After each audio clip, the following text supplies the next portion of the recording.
할렐루야! 오늘도 주님과 동행하는 행복한 하루 되시길 축복합니다. 오늘 큐티 본문은 출애굽기 9장 1절에서 12절 말씀입니다.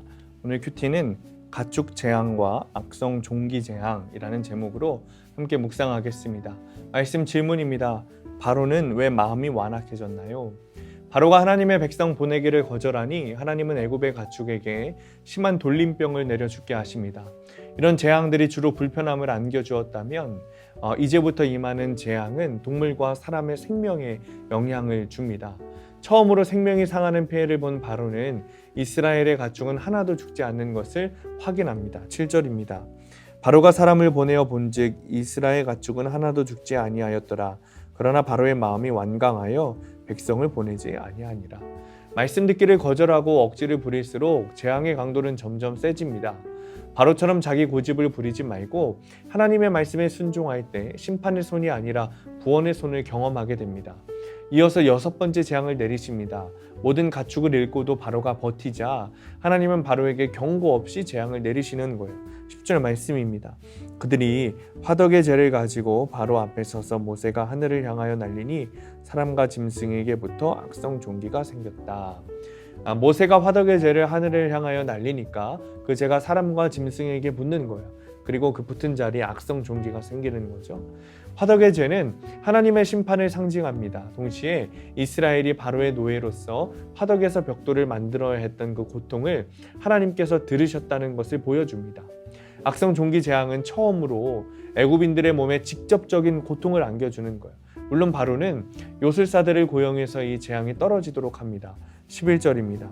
요술사들도 악성 종기로 말미암아 모세 앞에 서지 못하니 악성 종기가 요술사들로부터 애굽 모든 사람에게 생겼습니다. 그러나 그들은 모세 앞에 서지도 못합니다. 그들 역시 악성 종기로 고생했기 때문이죠. 세상 권력과 지식으로 하나님의 심판을 막을 사람은 없습니다. 그런데 놀라운 것은 이제 바로의 마음을 주님께서 주장하셔서 완악하게 하셨다는 거예요. 12절입니다. 그러나 여호와께서 바로의 마음을 완악하게 하셨으므로 그들의 말을 듣지 아니하였으니 여호와께서 모세에게 말씀하심과 같더라.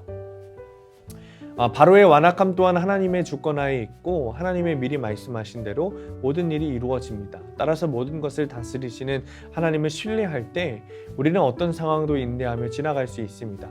하나님의 완전한 주권에 대한 믿음은 성도에게 참된 위로가 되는 것이죠. 적용 질문입니다. 주님 앞에 기도할 때 주님이 반드시 듣고 응답하신다고 믿습니까? 하나님의 말씀과 이적을 경험하고도 고집 피우며 말씀을 듣지 않는 것은 무엇입니까? 오늘의 원포인트입니다. 주님이 우리 인생의 주권자이십니다.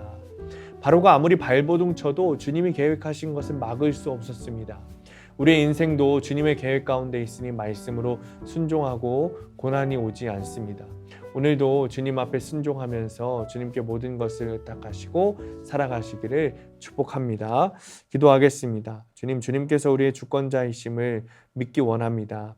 그 삶을 살기를 원합니다. 주님의 말씀 앞에 순종하며 바로가 겪었던 고난이 오지 않는 축복된 인생을 살게 하시고 주님께 영광 올려드리는 승리의 삶이 될 수 있도록 인도하여 주옵소서. 예수님의 이름으로 기도합니다. 아멘.